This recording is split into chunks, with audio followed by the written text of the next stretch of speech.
پہلا پارہ، یہاں سے چھٹا رکوع شروع ہو رہا ہے۔ تذکرہ تھا اوپر کی آیتوں میں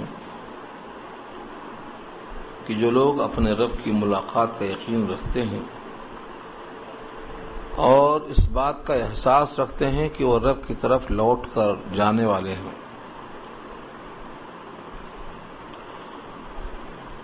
یہ لوگ وہ ہیں جن کے دل میں خشوع ہے اور یہ نمازوں کے پڑھنے میں ان کو نماز گرا محسوس نہیں ہوتی۔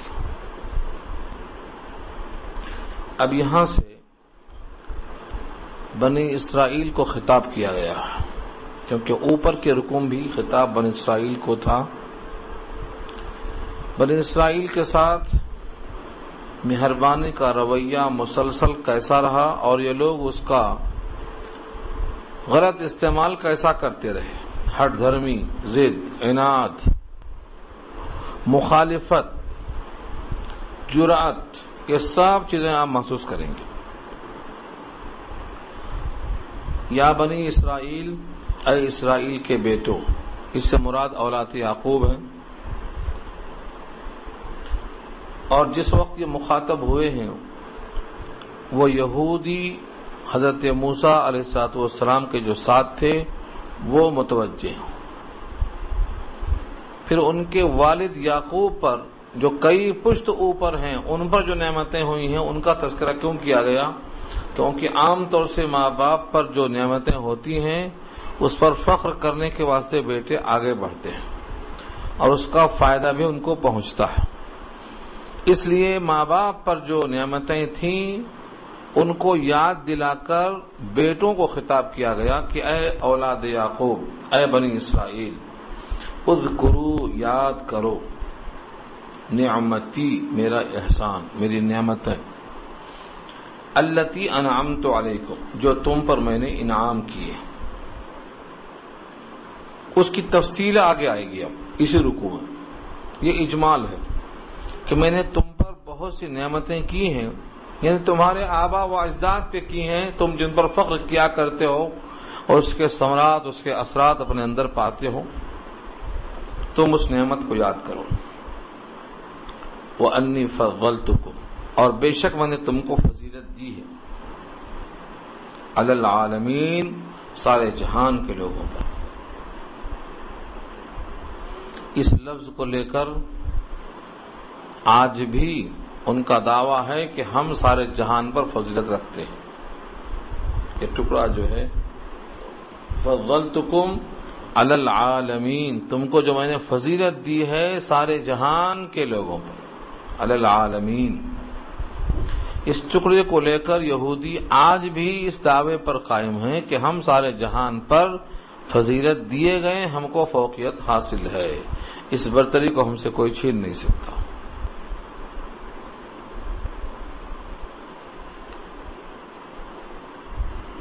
اور مسلمانوں میں ایک فرقہ اہل قرآن کا ہے، وہ بھی اسی آیت کی بنیاد پر ان سے متاثر ہو اور وہ بھی ان کی فوقیت کو تسلیم کرتا ہے، جبکہ جمہور مفسرین اور تمام ائمہ تفسیر اس بات پر متفق ہیں کہ علی العالمین میں جو الف لام ہے یہ عہدی ہے، اس سے مراد اس زمانے کے سارے عالم کے لوگ مراد ہیں۔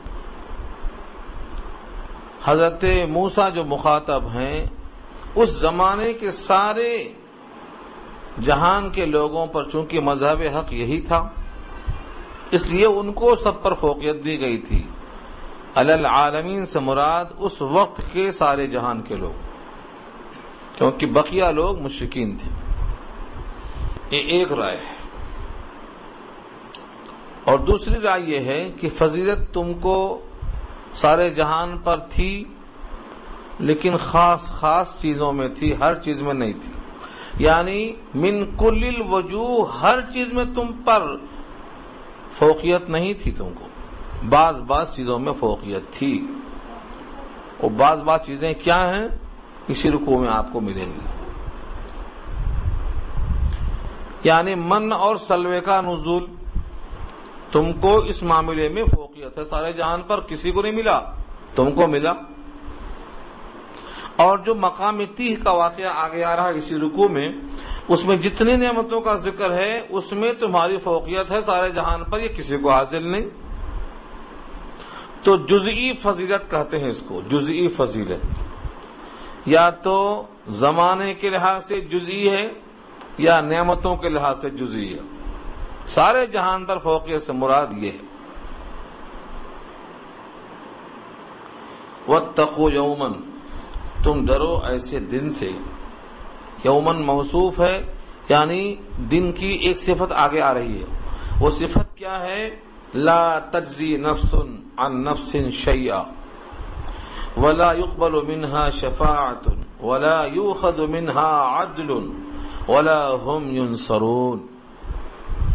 کسی انسان کے بچنے، بچانے، سفارش کرنے، معاوضہ دینے، چھڑا کر لانے، انتقام لینے، جتنے بھی چیزوں میں انسان تعاون کر سکتا ہے دنیاوی لحاظ سے، اس دن یہ سب چیزیں وہ نہیں کر سکے گا.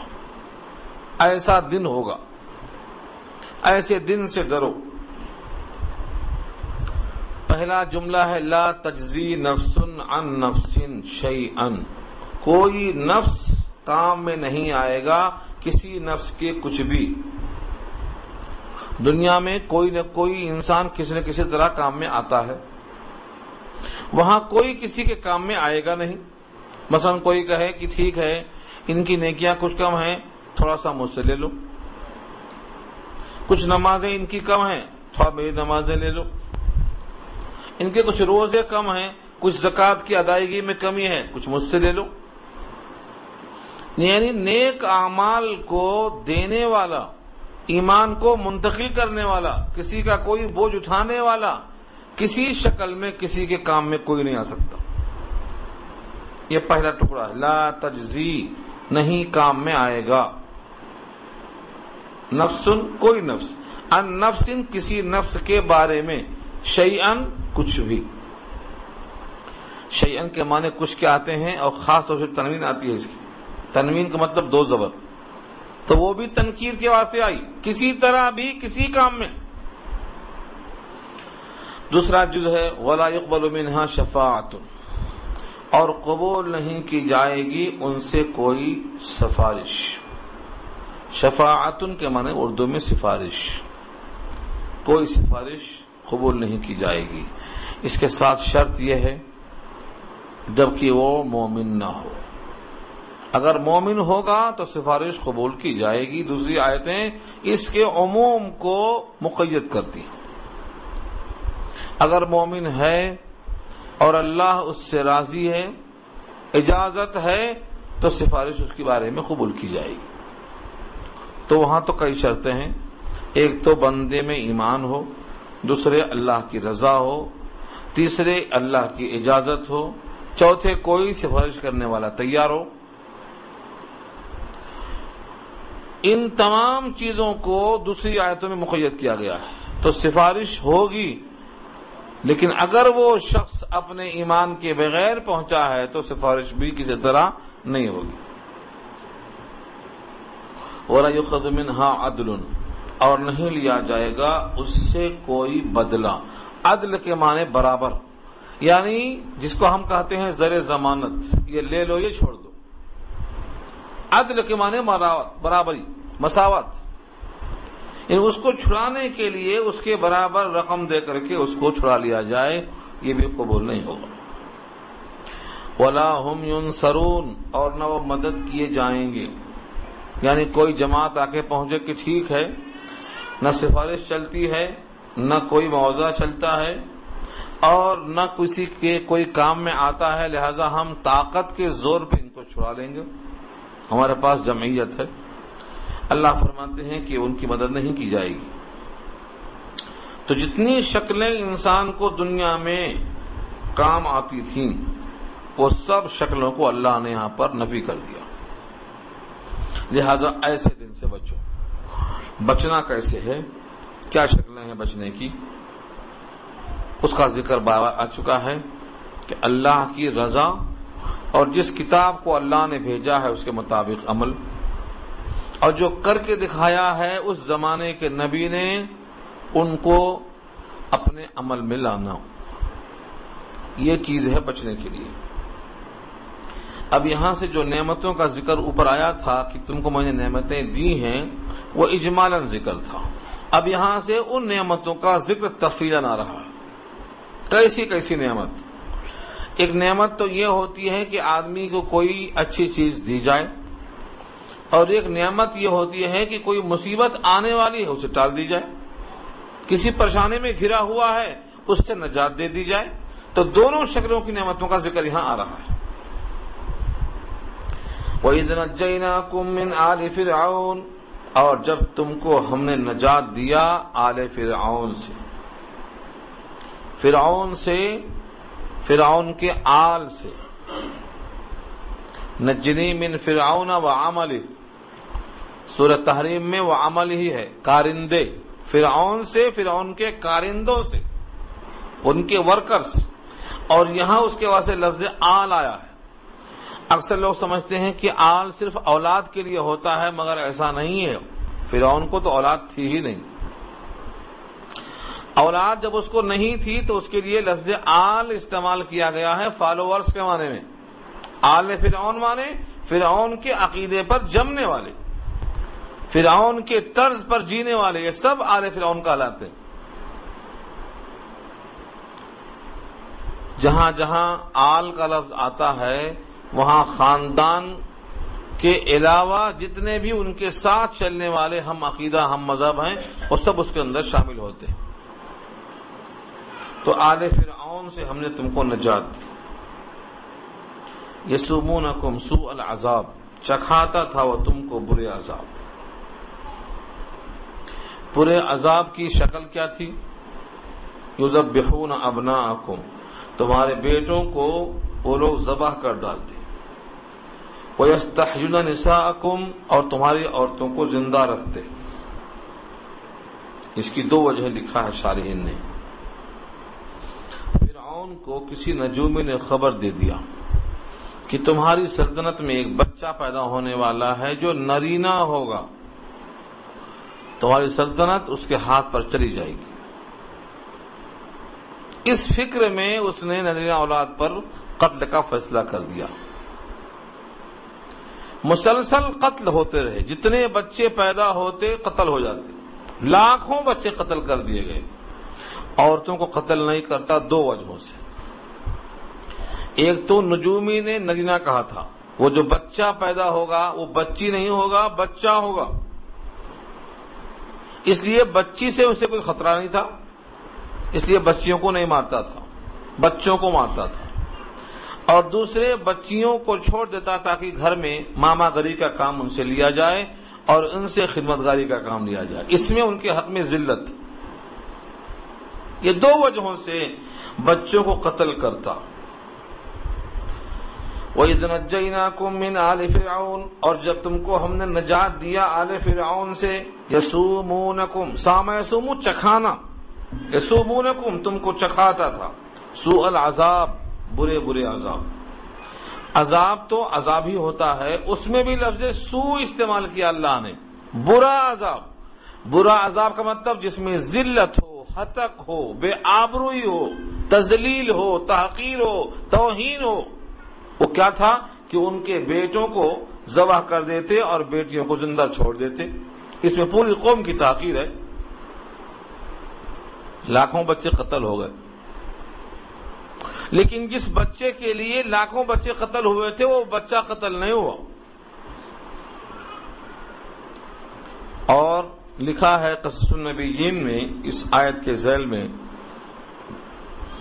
کہ جب کوئی بچہ پیدا ہوتا تو فرعون کے شرطی اتنا مستعد تھے کہ ان کے لیے چیونٹی کی ناک تھی اور کوے کی آنکھ تھی، شامۃ النمل وعین الغراب۔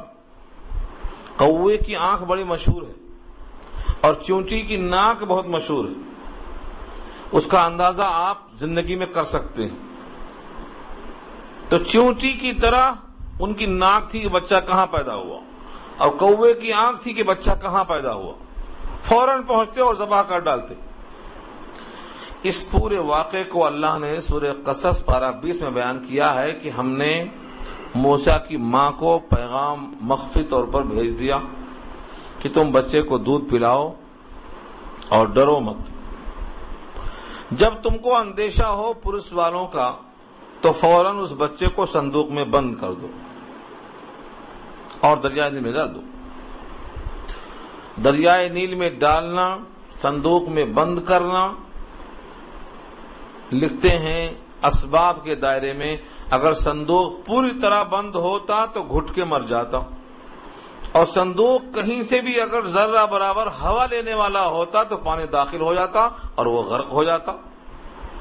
لیکن پانی جس کی مخلوق ہے اور ہوا جس کی مخلوق ہے، اسی کے حکم سے یہ صندوق پانی پر تیرے گا. نہ اس میں ہواؤں نے کوشش کیا کہ پانی اس میں داخل ہو جائے، اور نہ ہواؤں نے بغاوت کر دی کہ سانس ٹوٹ جائے. یہ اللہ کی طرف سے ہے، یہ قرآن کریم کا واضح کلام ہے. جب تک چاہا بچے کو پلایا اور اس کے بعد صندوق میں رکھا اور ڈال دیا. جس بچے کے لیے لاکھوں بچے قتل کر دیے گئے، وہ بچہ اللہ نے شاہی دربار میں منتقل کر دیا. جہاں قتل کا فرمان جاری ہوا تھا اسی کے سامنے اللہ نے اس کو حاضر کر دیا. قصہ بہت طویل ہے، یہاں لاؤں گا تو رکو نہیں پورا ہوگا، لیکن اشارہ میں کر دیتا ہوں. پوری بحث انشاءاللہ سورہ قصص میں بہت تفصیل سے آئے گی. دریائے نیل فرعون کے مکان کے نیچے سے بہتا تھا، جس کا ذکر سورہ زخرف میں کیا ہے. تحتی، کیا تم دیکھتے نہیں ہو کہ نہر میرے نیچے سے بہتی ہوئی جا رہی ہے؟ ام انا خیر من ھذا الذی ھوا مہین ولا یکاد یبین. اس رکوع میں بحث آئے گی کہ یہ میری فوقیت ہے کہ دریائے نیل میرے محل کے نیچے سے بہتا. وہ صندوق حسب حکم الہی وہاں سے چلا اور دریائے نیل میں ہوتے ہوئے فرعون کے پاس آیا. اس کی خادمہ نے بقول بعض فرعون کی بیوی آسیہ نے اس کو اٹھایا اور کھولتے ہی پیشانی پر جو محبت اور معصومیت بچوں کی ہوتی ہے وہ دیکھ کر آسیہ کا دل بھر آیا، کیونکہ اولاد تھی نہیں، نہ آئندہ امید تھی. اس لیے اس نے فوراً کہا کہ یہ بچہ بڑا معصوم لگتا ہے، میں اس بچے کو اپنا بیٹا بناتی ہوں، یا کم سے کم مجھے نفع دے گا. مگر فرعون نے یہ نہیں کہا کہ مجھے یہ نفع دے گا یا میں اس کو بیٹا بنا لوں. صرف آسیہ کے کہنے سے وہ رک گیا. تو اللہ کے فضل و کرم سے آسیہ ہی کو نفع پہنچا اس بیٹے کا، اس کو نفع نہیں پہنچا. امید جس کو ہوتی ہے جس سے اسی کو فائدہ پہنچتا ہے. جیسا بندہ گمان کرتا ہے ویسا اللہ فیصلہ کرتے ہیں. آسیہ نے بیٹا بنانے کی اور نفع کی امید رکھی اور کہا عسیٰ ان ینفعنا او نتخذہ ولدا، یا تو ہم کو یہ بچہ نفع دے گا یا اس کو ہم بیٹا بنا لیں گے. اللہ نے ایسا ہی نفع اس کو دیا. فرعون تو پریشان تھا قتل کرنے کے لیے. اس نے کہا شاید یہ وہی بچہ ہو، شاید یہ وہی بچہ ہو. اس کے دل میں بار بار خیال آ رہا تھا کہ شاید یہ وہی بچہ ہو. قتل کرنے کی فکر.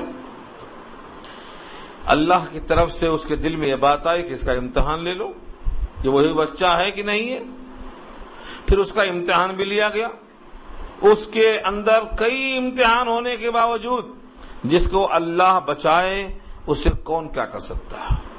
اللہ کا یہ وعدہ نہیں تھا کہ بڑھاپے میں بھیجوں گا یا جوانی میں بھیجوں گا، بلکہ موسیٰ کی ماں سے یہ واقعہ تھا کہ میں اس بچے کو تیرے پاس دودھ پینے کو پھر بھیجوں گا.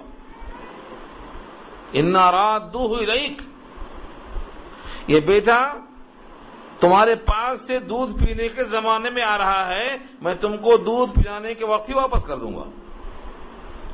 دریائے نیل سے ہوتا ہوا، آسیہ سے ہوتا ہوا، فرعون سے ہوتا ہوا، پھر وہ بچہ خداوند قدوس کے حکم سے اسی کے پاس پہنچا، کیونکہ وہ بچہ کسی کا دودھ پی نہیں رہا تھا.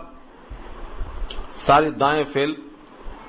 موسیٰ کی والدہ نے اپنی بیٹی سے کہا ذرا دیکھ تمہارا بھائی کدھر گیا ہوگا، دور سے دیکھنا، کسی کو تجھ پر شک نہ ہو کہ تو اس بچے کو فالو کر رہی ہے، محسوس نہیں ہونا. قصی کے معنی دور دور سے نگاہ رکھنا، تم پر کسی کی نگاہ نہ پڑنے پائے۔ جب سب تھک گئے محل والے کہ بچہ کسی کا دودھ ہی نہیں پی رہا ہے، اس بچی نے کہا ایک عورت بڑی مشہور ہے، ہر بچہ قبول کرتا ہے اس کا دودھ، کہو تو میں اطلاع کر دوں۔ سب نے کہا تمہارا احسان۔ حضرت موسیٰ کی ماں بلائی گئی، بچہ فوراً چمٹ گیا، دودھ پینا شروع کر دیا۔ خاتون نے کہا یہاں رہ کے پلانے میں مجھے تکلف ہوگا، میں اس کو وہیں پلاؤں گی، جو دینا دے دینا۔ اللہ نے اس گھر سے بادشاہ کے پاس سے روزینہ اور محنتانہ بھی مقرر کر دیا اور بچہ بھی واپس کر دیا۔ یہ انسان کے لیے اکبر الہ آبادی نے اس پر طنز کیا تھا، یوں قتل سے بچوں کے وہ بدنام نہ ہوتا۔ افسوس کہ فرعون کو کالج کی نہ سوجھی، کالج بنا کر ڈال دیا ہوتا بچوں کو، بچے خود مر جاتے، کیوں قتل کیا بیچارہ۔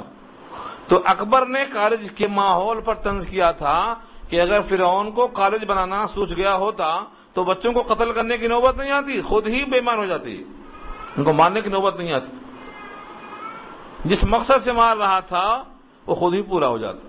خیر یہ اکبر کا اپنا ایک طنز تھا، یہاں اشارہ اسی کی طرف ہے۔ اور جب تم کو ہم نے نجات دیا آل فرعون سے، یہ تو موسیٰ بھی تیار ہوئے، پھر موسیٰ علیہ السلام نے اپنا پیغام بھیجا ہارون کے ساتھ، اور فرعون نے موسیٰ ہارون کا حکم تسلیم نہیں کیا،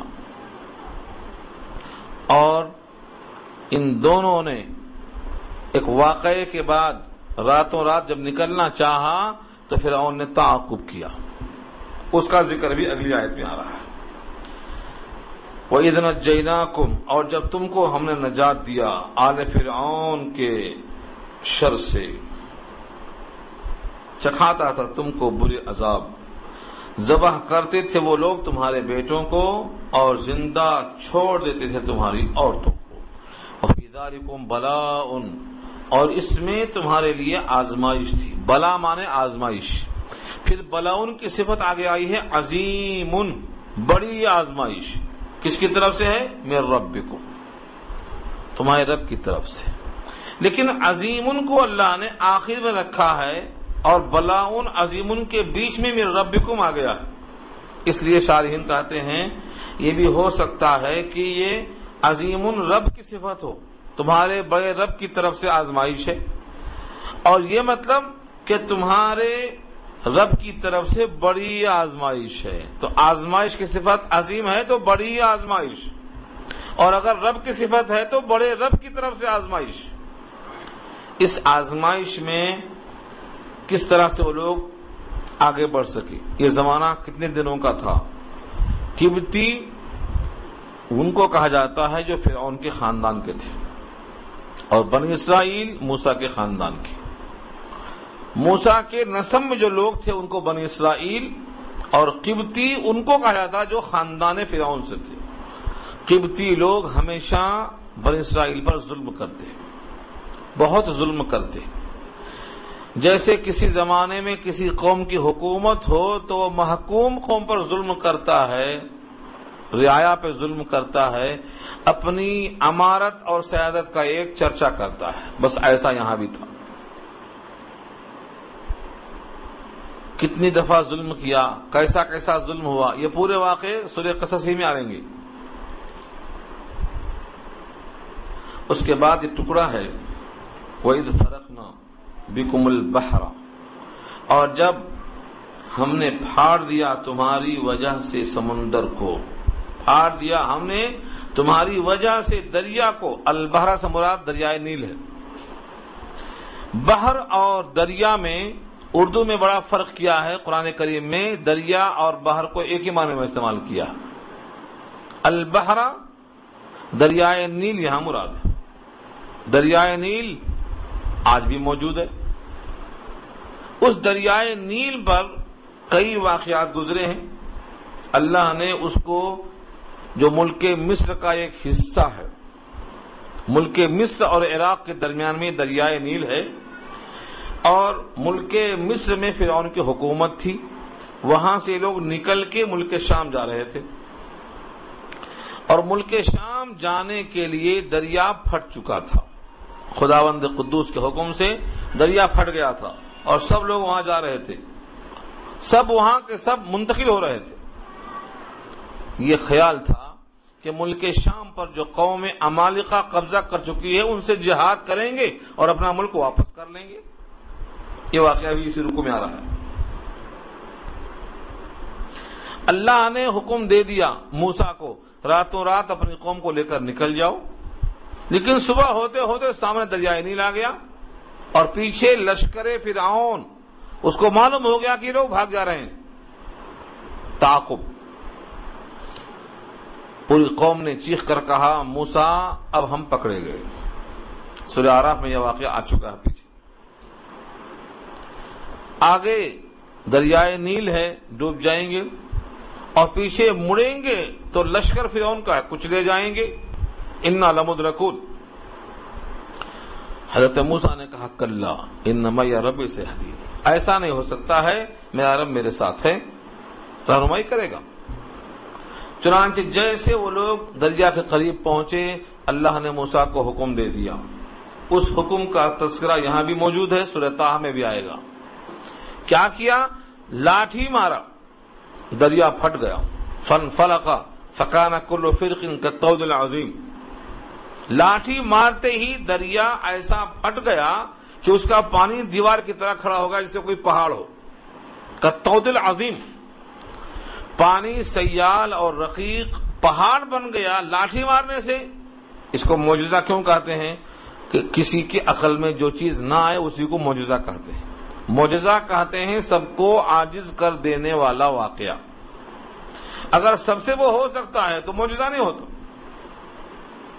خرق عادت یعنی عادت کے خلاف جو واقعہ ہو، در حقیقت وہ اللہ کا فعل ہوتا ہے، اللہ کا عمل ہوتا ہے۔ نبی کے ہاتھ پہ ہوتا ہے تو اس کو معجزہ کہیں گے، اور ولی کے ہاتھ پہ ہو تو کرامت کہیں گے، اور کسی فاسق و فاجر اور کافر کے ہاتھ پہ ہو تو اس کو استدراج کہیں گے، یعنی ڈھیل کہیں گے۔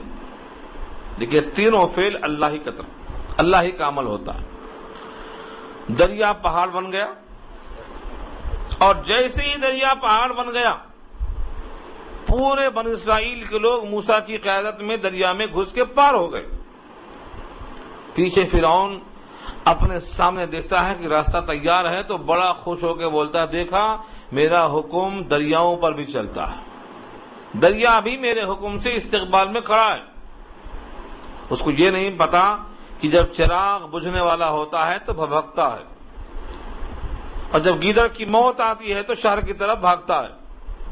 تو یہ سیدھا کا سیدھا وہاں پہنچ گیا، اور جیسے لشکر پورا آگے پیچھے سب ملا کر دریا کی وسعتوں میں پہنچا تو جو دریا پہاڑ بن چکا تھا وہ پھر پانی بن گیا۔ جب پانی بن گیا تو یہ تاب نہیں لائے، ڈوبنے لگے۔ اس موقع پر یاد آیا کہ موسیٰ اگر حق پر نہ ہوتے تو یہ نوبت کیوں آتی۔ اب کہتے ہیں میں ایمان لایا موسیٰ کے رب پر، ہارون کے رب پر۔ اللہ نے کہا تم نے بہت دیر کر دی، آن وقد عصیت قبل وکنت من المفسدین۔ سورہ یونس پارہ 11 میں یہ ڈوبنے کا واقعہ آئے گا۔ بہت دیر کر دی تم نے، عذاب کے آثار دیکھ کر توبہ کر لیا ہوتا قوم یونس کی طرح تو موقع تھا، لیکن تم تو عذاب میں گرفتار ہو گئے، تب تک تمہیں ہوش نہیں آیا۔ آن اب لایا ایمان۔ اس طرح سے دریا پھٹنا نعمت ہوا بنی اسرائیل کے حق میں اور عذاب بنا فرعون کے حق میں۔ اس آیت میں اسی کا ذکر ہے۔ وَإِذْ فَرَقْنَا بِكُمُ الْبَحْرَ فَأَنْجَيْنَاكُمْ، اور جو فرق کر دیا ہم نے، فرقنا مانے فرق کرنا، یعنی جیسے بال کے دو حصے کرتے مانگ بناتے ایسے پانی کے دو ٹکڑے کر دیا ہم نے، یہ ہے فرقنا، پھاڑ دیا ہم نے تمہاری وجہ سے دریا کو۔ فَأَنْجَيْنَاكُمْ، پھر تم کو ہم نے نجات دے دیا۔ وَأَغْرَقْنَا آلَ فِرْعَوْنَ، اور غرق کر دیا ہم نے فرعون والوں کو۔ وَأَنْتُمْ تَنظُرُونَ، یہاں واو حالیہ ہے اس حالت میں کہ تم دیکھ رہے تھے ڈوبتا ہوا اس کو۔ دشمن اگر ڈوبتا ہوا دشمن ہلاک ہوتا ہوا نظر آئے تو تسلی بڑھ جاتی ہے، تسلی زیادہ ہو جاتی ہے کہ ہمیشہ سے ظلم کرنے والا اور ہمیشہ سے پریشان کرنے والا اس طرح پانی میں غرق ہو رہا ہے اور مظلوم قوم مشاہدہ کر رہی ہے، اپنی آنکھوں سے دیکھ رہی ہے، تو اس کے لذت میں اور فرحت میں ڈبل فائدہ ہو جاتا ہے۔ اس لیے فرمایا وَأَنْتُمْ تَنْظُرُونَ۔ نبی صلی اللہ علیہ وسلم کی دعاؤں کا ایک ٹکڑا مجھے یاد آیا، وَلَا تُشْمِتْ بِيَ الْأَعْدَاءَ۔ یہ جملہ حضور کی ایک طویل دعا کا آخری حصہ ہے، سنانا چاہتا ہوں اس لیے تاکہ معلوم ہو کہ دشمن کو ہنسنے کا موقع اگر مل جائے تو ذلت و حقارت میں اضافہ ہو جاتا ہے۔ یہاں پر حضور کی جو دعا ہے وَلَا تُشْمِتْ بِيَ الْأَعْدَاءَ، اے اللہ دشمنوں کو مجھ پر ہنسنے کا موقع نہ دے، وَلَا تُشْمِتْ بِيَ الْأَعْدَاءَ، دشمنوں کو میرے اوپر فوقیت مت دے۔ طویل دعا کا ٹکڑا ہی اے اللہ کی پناہ مانگا ہے، اللہم انی اعوذ بک من درک الشقاء وسوء القضاء وشماتۃ الاعداء۔ تو بہت سی چیزیں ایسی ہیں جو انسان کی قوت خیالیہ کو متاثر کرتی ہیں۔ دشمن اگر ذلت میں ہے، حقارت میں ہے، تو ایک فریق کو اس سے فرحت پہنچتی ہے۔ وَأَنْتُمْ تَنْظُرُونَ سے اشارہ اسی کی طرف، یہ سب نعمت۔ ابھی یہاں پر واقعہ بیان کرنا مقصد نہیں ہے، واقعہ تو بیان کسی اور موقع پر ہوگا۔ یہاں ان کو یاد دلانا ہے جن کے ماں باپ پر نعمتیں ہوئی تھیں، اس پر فخر کیا کرتے تھے، جو خود واقعے سے واقف تھے، انہیں اسی واقعے کو یاد دلانا مقصد ہے، اس لیے واقعہ بیان نہیں ہو رہا یہاں۔ تمہارے آبا و اجداد پر کیا کیا انعام ہوئے تھے، تم کیسا فخر کرتے ہو، یہ بھی یاد کرو، یہ بھی یاد کرو، یہ بھی یاد کرو۔ ان کو چونکہ معلوم ہے، صرف نام لیا تو سمجھ میں آ جاتا، اس لیے آگے فرمایا وَإِذْ وَعَدْنَا مُوسَىٰ 40 لَيْلَةً، اور جب ہم نے وعدہ کیا موسیٰ سے 40 راتوں کا۔ یہ 40 راتیں کیسی ہیں؟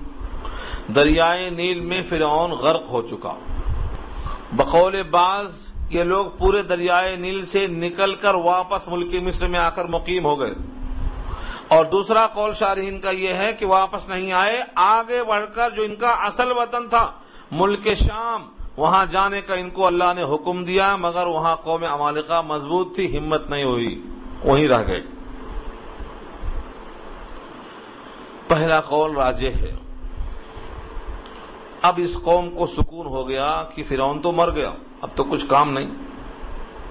موسیٰ سے کہا کہ اگر کچھ قانون ہو، بندگی کا طریقہ ہو تو ہم اللہ کی بندگی کریں گے، ہمیں کوئی کتابچہ ملنا چاہیے، ہدایت نامہ۔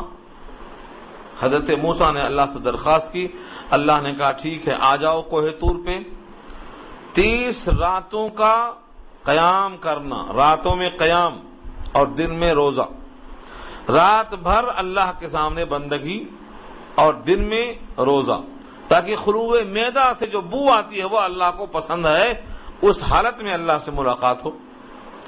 لیکن جب 30 راتیں گزر گئیں تو حضرت موسیٰ نے افطار کر لیا۔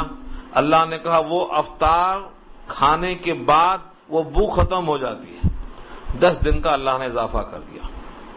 سورہ اعراف میں الفاظ موجود ہیں کہ جیسے 30 راتیں ہوئیں، وَوَاعَدْنَا مُوسَىٰ 30 لَيْلَةً، 30 راتیں پوری، وَأَتْمَمْنَاهَا بِعَشْرٍ، 10 کو بڑھا کر ہم نے پورا کتنا کر دیا، فَتَمَّ مِيقَاتُ رَبِّهِ 40 لَيْلَةً، 40 راتیں ہو گئی۔ جب 40 راتیں ہو گئیں تو اللہ نے تورات کو دے دیا۔ تورات کو دینے کے بعد کیا واقعہ پیش آیا وہ سورہ اعراف میں گزرے گا۔ یہاں اس کا اشارہ یہ ہے کہ 40 راتوں کے واسطے ہم نے یہاں پر موسیٰ کو بلایا۔ اس 40 دن میں قوم نے کہا موسیٰ راستہ بھول گئے، بڑی طویل مدت ہو گئی، اب نہیں آتے، ہم ایک نیا معبود جب تک بنائیں گے۔ ایک سامری تھا، سامری نے اس قوم کے زیور کو جو فرعونیوں سے لیا گیا تھا عاریتن پہننے کے لیے، وہ تو پوری قوم غرق ہو گئی، اب مانگنے والا کوئی نہیں ہے، تو سامنے نے وہ پورے زیورات مانگ لیے، ادھر دو، بت بنائیں گے، چاندی یا سونا، سب کو پگھلا کر کے ایک بچڑا بنایا، اور بچڑے کو حیات بخشنے کے لیے جبریل امین جب آیا کرتے تھے تو گھوڑے کی ٹاپ جہاں پڑتی تھی وہاں سے گھاس نکلتی تھی، قوت نمو دیکھا اس میں، کہا اس میں تاثیر ہے کچھ، اس مٹی کو لے لیا اور وہی مٹھی بھر مٹی اس بچڑے کے منہ میں ڈال دیا، حیات کے آثار پیدا ہو گئے، اور بچڑا آواز کرنے لگا، جسدن لہو خوار، ایسا بچڑا کہ اس میں سے آواز نکلنا شروع ہو گئی، اور بولتا ہے موسیٰ بھول گئے یہ تمہارا معبود ہے، معبود یہاں ہے، موسیٰ کہیں اور چلے گئے، ھذا الہکم و الہ موسیٰ فنسی، سورہ طٰہٰ میں الفاظ آئیں گے، یہ موسیٰ کا بھی رب ہے تمہارا بھی ہے، موسیٰ بھول گئے کہیں اور چلے گئے۔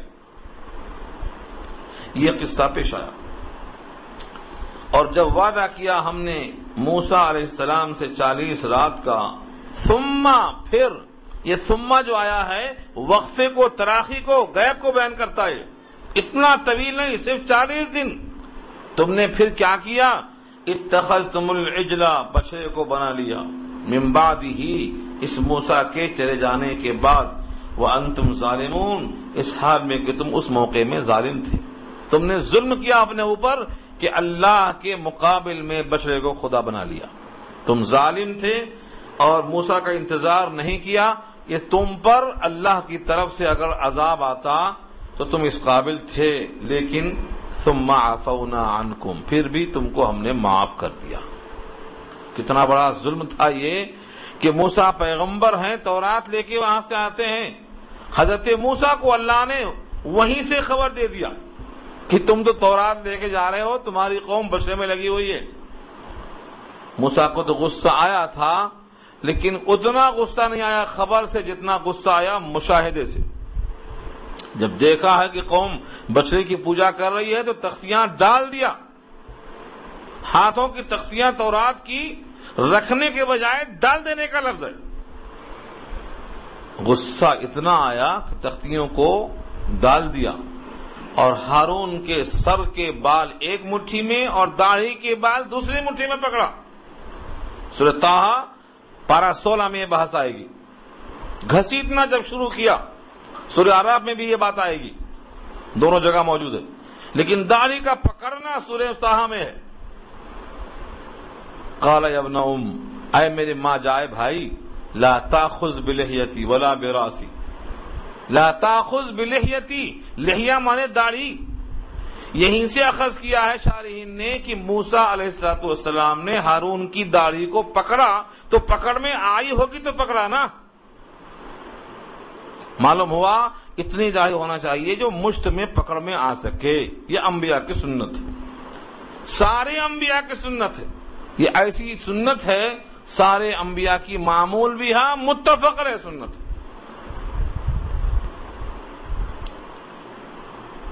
اشارہ یہاں یہ ہے کہ یہ سب واقعہ پیش آیا، ہم نے تم کو معاف کر دیا۔ اس واقعے کے بعد کیوں معاف کیا؟ لعلکم تشکرون، تاکہ تم شکر گزار بنو اور ان نعمتوں کو یاد رکھو کہ تمہارا رب کتنا کریم ہے۔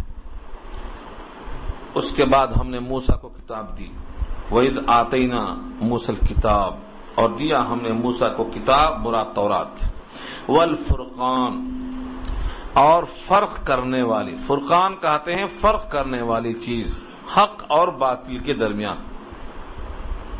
اس سے مراد کتاب کا وہ حصہ ہے جس میں احکامات تھے، یہ حلال یہ حرام، یہ کرنا یہ نہیں کرنا، اور بعض لوگوں نے اور بھی تشریحات کی ہیں اس کی۔ والفرقان کے معنی فرق کرنے والی، حق اور باطل میں۔ یہ تورات کا ایک حصہ ہے تب تو کوئی کلام ہی نہیں، اور اگر یہ کتاب کا کوئی حصہ نہیں ہے تو الگ سے کوئی چیز تھی جو فرق کرنے والی تھی، وہ حضرت موسیٰ کے معجزات تھے جو مقام 30 میں ظاہر ہوئے، جس کا تعلق اسی رکوع میں آ رہا۔ ہر موقع پر وہ دعا کراتے رہے حضرت موسیٰ سے، اور وہ دعا کرتے رہے اور اللہ قبول کرتے رہے، یہاں تک کہ ظاہر ہو گیا کہ ان کے ساتھ اللہ کی معیت ہے، اللہ کی مدد ہے، حق اور باطل میں فرق ہو گیا ان معجزات سے۔ تو یا تو یہ معجزات ہیں جو حق و باطل میں فرق کرنے والے ہیں، یا کتاب کا ایک حصہ ہے جسے احکامات معلوم ہوتے ہیں۔ لعلکم تہتدون، تاکہ تم ہدایت پا جاؤ۔ یہ سب تمہیں کتاب کا اور احکامات کا دینا اس لیے ہے تاکہ تم ہدایت پا جاؤ۔ تو فرقان سے مراد یا تو معجزات ہیں یا کتاب کے وہ احکامات ہیں۔ وَإِذْ قَالَ مُوسَىٰ لِقَوْمِهِ يَا قَوْمِ، اور جب موسیٰ نے کہا اے میری قوم کے لوگوں، اپنی قوم سے کہا اے میری قوم کے لوگوں، انکم ظلمتم، تم نے بے شک ظلم کیا۔ کیسا ظلم کیا؟ انفسکم، اپنی ہی جان پر۔ جب آدمی غلط کام کرتا ہے تو اس کا وبال اسی جان پہ پڑتا ہے، اس لیے فرمایا انفسکم، تم نے اپنے آپ پر ظلم کیا۔ کیا کر کے؟ باتخاذکم العجل، تمہارے معبود بنا لینے کی وجہ سے بچڑے کو۔ یہاں لفظ معبود نہیں ہے، پھر کیا ہے؟ تمہارے بنا لینے کی وجہ سے بچڑے کو۔ کیا بنا لیا؟ معبود۔ یہ دوسری آیت میں فتوبوا الی باریکم، اب تمہاری وہ غلطی معاف ہونے کے لیے تلافی کرنا پڑے گا۔ کیا کرنا تلافی؟ توبہ کرو۔ فتوبوا، متوجہ ہو جاؤ، توبہ میں لگ جاؤ۔ الی باریکم، اپنے باری کی طرف۔ باری اللہ کا ایک نام ہے، پیدا کرنے والا۔ هو اللہ الخالق الباری، الباری پیدا کرنے والا، نفس و جگر بنانے والا۔ اپنے باری کی طرف متوجہ ہو جاؤ۔ اور سنو، فاقتلوا انفسکم، اپنے آپ کو قتل کرو، اپنی جان کو مارو۔ فاقتلوا انفسکم پر لوگ حیران ہو گئے کہ اپنے آپ کو کیسے مارے۔ فرمایا جنہوں نے بچڑے کی پرستش کی ہے ان کو قتل کیا جائے گا، اور جنہوں نے پرستش نہیں کی ہے وہ قتل کرنے والے ہوں گے۔ کیسا سخت حکم تھا۔ حضرت عمر کا وہ حکم یاد کرو جو بدر میں تھا۔ بدر میں جو قیدی پکڑ کے لائے گئے تھے، سب کی رائے تھی کہ فدیہ لے کر چھوڑ دو، اپنے ہی لوگ ہیں۔ حضرت عمر نے کہا نہیں، اگر چچا پکڑ کے لایا گیا ہے تو بھتیجا قتل کرے اپنے ہاتھ سے، اور بیٹا پکڑ کے لایا ہے تو باپ قتل کرے اپنے ہاتھ سے، اور ماموں آیا ہے تو بھانجا قتل کرے اپنے ہاتھ سے، تاکہ معلوم ہو اللہ کے رشتے کے مقابل کوئی رشتہ مضبوط نہیں۔ یہ عمر کا فیصلہ تھا۔ تو اپنے آپ کو قتل کرنے کا مطلب یہ ہے تم میں سے جو مظلوم ہیں اور جو ظالم ہیں وہ دونوں الگ الگ ہو۔ جن جن لوگوں نے بچڑے کی پرستش کی ہے وہ سب قابل قتل ہیں، انہیں قتل کرو، اور کوئی غیر قتل نہیں کرے گا، جو پرستش میں شریک نہیں تھے وہ لوگ قتل کریں۔ بظاہر یہ احکام بہت سخت ہیں، لیکن اگر آپ دیکھا جائے تو شریعت مصطفیٰ میں بھی ایسے احکامات موجود ہیں۔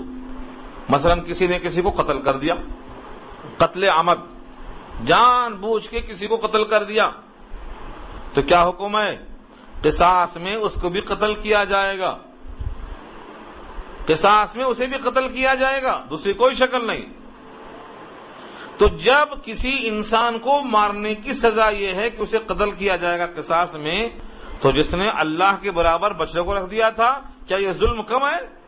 اس قتل سے کم ہے کیا یہ؟ اس واسطے وہ کوئی سخت نہیں تھا۔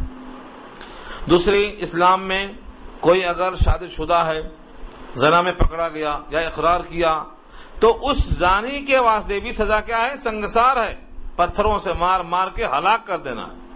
یہ آج بھی باقی ہے۔ تو سزائیں کبھی کبھی ایسی ہوتی ہیں، تو فاقتلوا انفسکم پر تعجب نہیں ہے، یہ سزائیں باقی ہیں۔ آگے اللہ نے فرمایا کہ تم اس کو مشکل یا اپنے حق میں برا مت سمجھو، ذالکم خیر لکم، یہ تمہارے حق میں بہتر ہے، عند باریکم، تمہارے پیدا کرنے والے کے نزدیک۔ سورہ بقرہ ہی میں آئے گی قصاص کی آیت، قصاص انتقام۔ وہاں بھی اللہ نے کہا ہے لوگوں قصاص کو غلط مت سمجھو، قصاص میں تمہاری حیات مضمر ہے۔ وَلَكُمْ فِي الْقِصَاصِ حَيَاتٌ يَا أُولِي الْأَلْبَابِ، عقل مندو قصاص کو ظالمانہ عمل مت سمجھو، تمہاری حیات پوشیدہ ہے اس میں۔ قصاص میں حیات کیسے ہے؟ ایک طویل مضمون ہے، انتظار کیجیے آپ دوسرے پارے تک۔ کہ قصاص میں کس طریقے سے دوسرے محفوظ ہو جائیں گے۔ آج لوگ قصاص پر بہت انگلیاں اٹھاتے ہیں، لیکن سچ یہ ہے جن ملکوں میں قصاص ہے وہاں قتل کی تعداد کم ہے، اور جہاں پر قصاص میں قتل نہیں کیا جاتا ہے وہاں پر روز قتل ہوتے رہتے ہیں، کوئی کنٹرول نہیں ہے۔ دعوے کرتے ہیں امن کے، لیکن جتنا امن ہوگا قصاص کے نافذ کرنے سے، قصاص کے ختم کرنے سے وہ کنٹرول نہیں ہو سکتا۔ سارے ملکوں کا جائزہ لیا گیا ہے، یہاں اشارہ اسی کی طرف ہے۔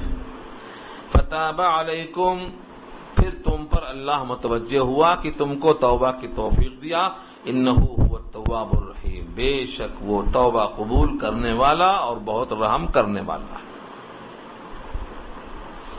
اس کے بعد ایک اور نعمت کا ذکر کیا ہے،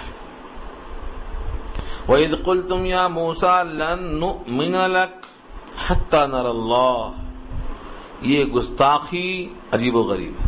یہاں بھی واقعہ بیان نہیں ہو رہا ہے، بیان شدہ واقعہ سورہ اعراف میں ہے، اس کی طرف اشارہ ہے یہاں، چونکہ سورہ بقرہ کی آیتیں بعد میں آئی ہیں، سورہ اعراف کی آیتیں پہلے کی ہیں۔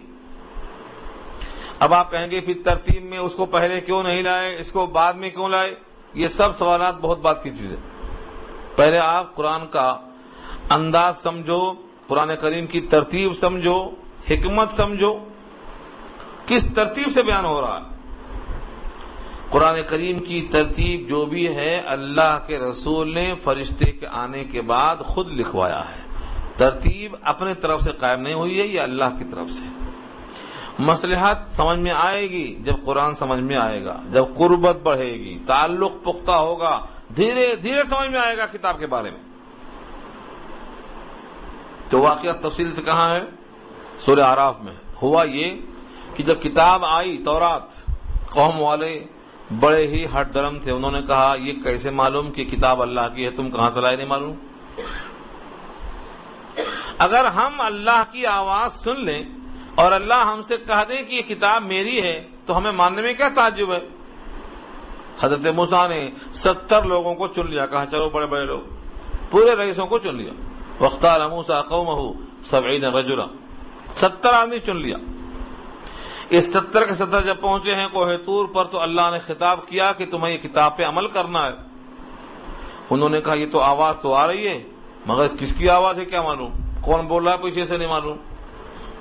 اس لیے ہم اگر اللہ کو دیکھ لیں کہ اللہ کی آواز ہے تب تو ماننے میں کوئی تعامل نہیں ہوگا۔ دنیا میں اللہ کو دیکھا نہیں جا سکتا ان آنکھوں سے، اس لیے ان کی یہ حرکت گستاخی تصور ہوئی، اپنی حیثیت سے بڑھ کے مانگا، اپنی حیثیت سے بڑھ کے مطالبہ کیا۔ وہ فقیر آیا تھا، فقیر نے بادشاہ کے پاس پہنچ کر کہا کہ مجھے کچھ دے دے۔ فقیر اور بادشاہ دونوں میں بڑا فرق ہے۔ فقیر نے کہا 1 درہم دے دے۔ بادشاہ نے کہا کہ میرے بادشاہت میں آنے کے بعد تم نے 1 درہم مانگ کر کے میری توہین کیا۔